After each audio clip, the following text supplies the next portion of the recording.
Welcome back to UCSP, and this is Teacher Jasper again for the continuation of the lesson. So, today we're going to talk about social mobility. If you remember in our previous lesson, we talked about the concept of social stratification, wherein people or groups of people are confined to a specific class or layer of the society. Moreover, we also discussed that stratification can be closed, as in the caste system, or open, which is the class system. Today, we'll focus our attention on the open social stratification, wherein people have the opportunity to change their social standing or class.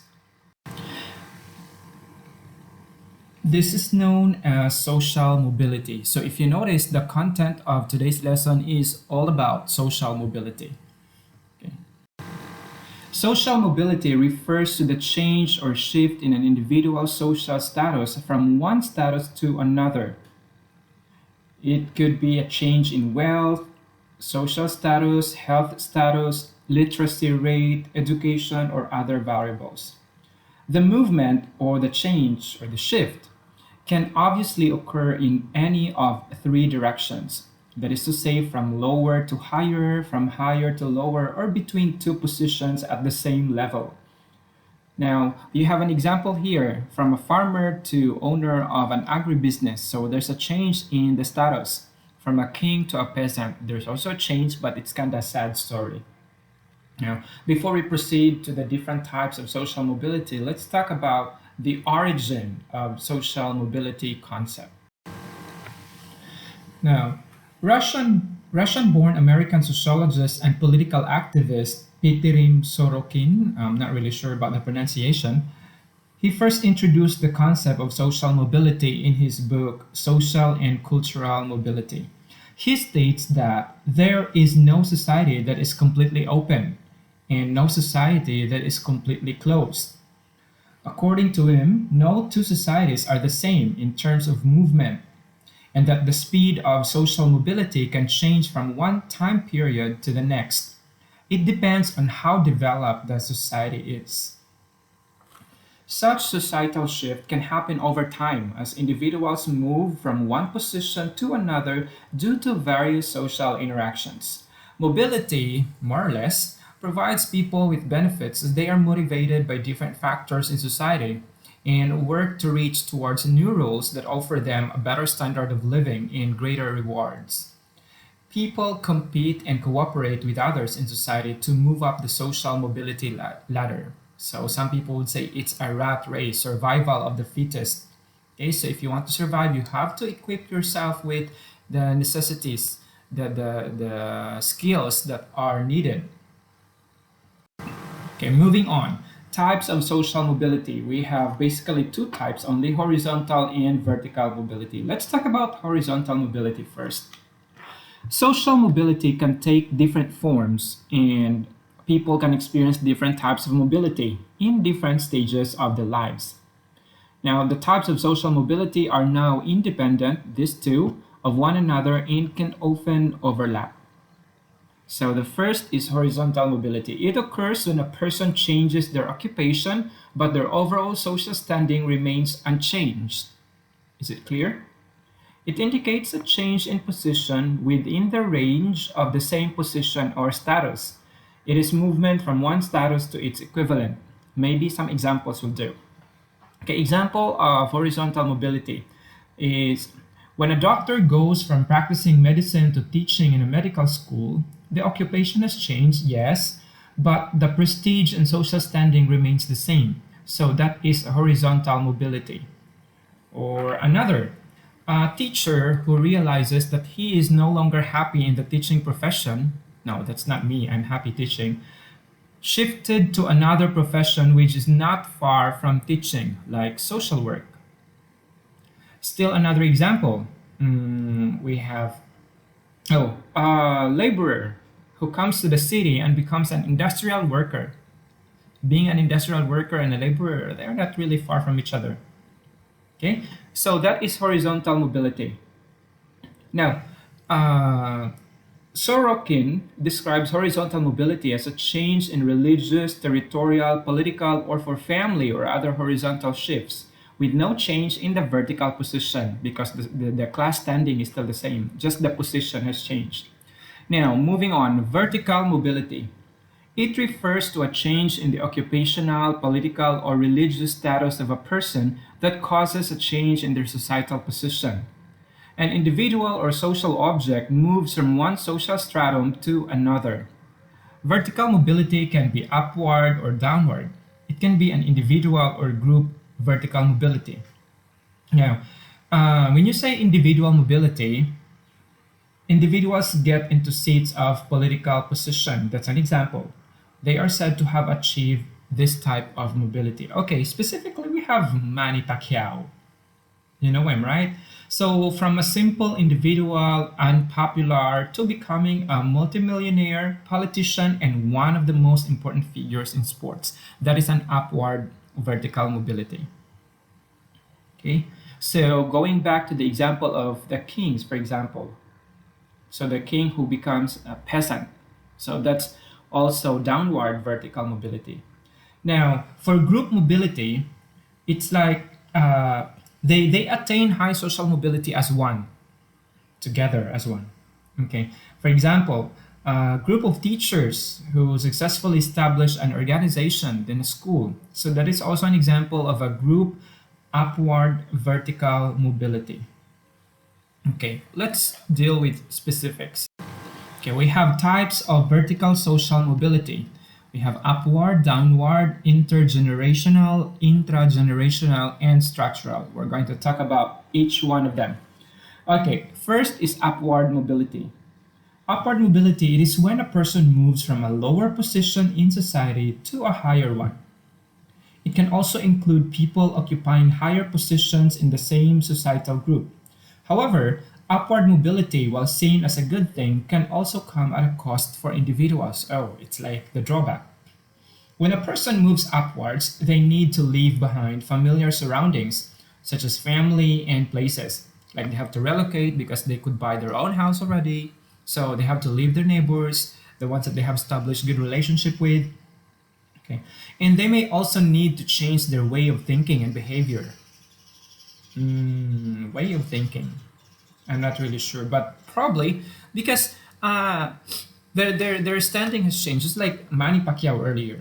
So if before he was just thinking of how to feed his family, now he's thinking of the society as a whole because he's a politician. He's thinking of how to help the society in general, which was not in his mind before.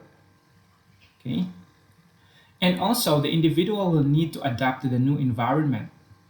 For example, from a poor rags to riches story, from poor to rich. So you have to learn the etiquette of the rich because, for example, you will be invited in formal dining and you have to learn how to use the spoon and fork properly, things like that. Okay. Now, this type of mobility denotes social ascendance. Ascendance means going up. It denotes the sudden movement from a lower to a higher position or status. So another example, we have a retail businessman who earns a lot of profit and he became a wholesale businessman. Okay, from small to big.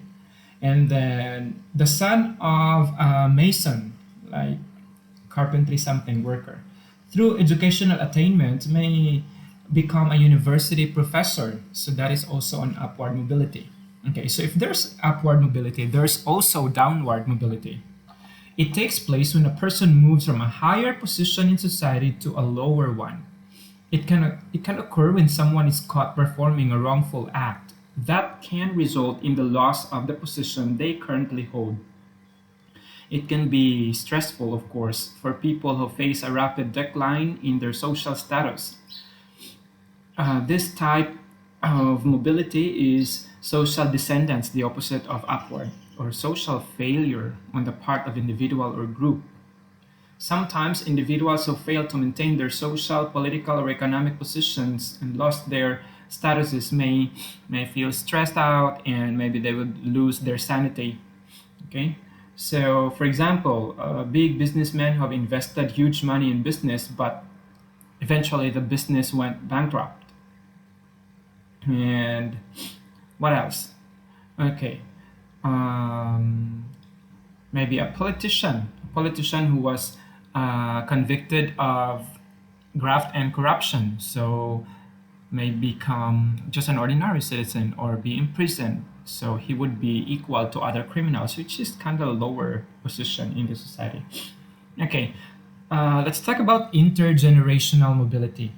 Intergenerational mobility happens when the social position changes from one generation to another. The change can be upward or downward. For example, a father worked in a factory while his son received an education that allowed him to become a lawyer or a doctor. Such societal change also causes the generation to adopt a new way of living and thinking. So that is intergenerational. Okay. So another example, maybe a bus conductor's son becomes the chief minister of their society. So intergenerational. It's like your position is different from your parents' position. And it's just good if it is upward type of change. Because there could be downward also. For example, your parents are very famous businessmen. However, you slack off and you're not really interested in business and you didn't have the skills. So what happened when they died? You lost all the businesses and you became an ordinary citizen without the comfort that you enjoyed when your parents were still alive. So that is a downward intergenerational mobility. That is a sad story. But there are many inspiring stories, like the son of a laborer who became magna cum laude and became famous in teaching profession, things like that. That is intergenerational. So again, one generation to the next generation, your status is different from each other. Now, next is intragenerational mobility. The intragenerational change in societal position occurs during the lifespan of a single generation. So the same generation, we're talking about the same generation only. So for example, uh, let's talk about siblings. Okay, so it can change, it can refer to change in position between siblings. So for example, one of them um, starts their career as a clerk and through their life moves on to a senior position such as a director. See, that is intragenerational mobility. Or a person working as a supervisor in a factory becoming its assistant manager after getting promotion. So that is within one lifespan only, the same person. Okay, intragenerational mobility. The last one is structural mobility. This is also kind of vertical mobility, which refers to the mobility brought about by changes in stratification hierarchy itself. So there's a change in the hierarchy, stratification hierarchy. So, for example, when Asians migrated to the US, it caused the whites to lose their job since Asians agree with a low salary and most of the companies hire them for labor. Influx of immigrants in one country may also modify class alignments, especially if the migrants are highly skilled laborers. In other words, it's the structure that changed because of some factors. Speaking of factors, there are actually causes of vertical mobility. Number one, insufficient self perpetuation of the upper strata. This creates a social vacuum which needs to be filled because of a lower birth rate, because insufficient self-perpetuation, meaning the people in the higher class have only few children and then it's not enough to man all the positions there. Okay, so because of a lower birth rate within the upper strata, a social vacuum is created and this can be filled in by the persons recruited from the lower layers. So if the owners are founder, director, or general managers of the private companies or industries are not having children, or if they are too young to assume high offices, then the relatively efficient individuals occupying lower positions get a chance to assume high posts. So that's what I'm talking about. Okay. Next is the necessity of filling in emptied or vacant position. It follows that on the expiry of the term, the previous incumbents have to be replaced. Hence, the inevitability of new persons being elevated to high positions. So, for example, there is always this um, what you call that, retirement. So if someone from a higher position retires from his or her position and no other qualified personnel within the same class, then they can get someone from a lower position, thus elevating the status of that person. Okay? And also inability to perform the task assigned. The unfitness of many individuals to perform the proper functions relevant to their stratum often causes vertical mobility. For example, physical and mental sickness, accidents, old age, family problems.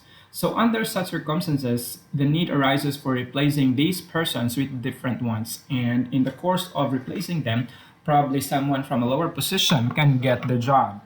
Okay, so it's not actually very important to um, aim for an upward vertical social mobility. What I mean is, in life, you just have to do your best and be satisfied because we do have different definition of success. It's not always about money. Remember, it can also be about prestige or power. Have a great day, everyone.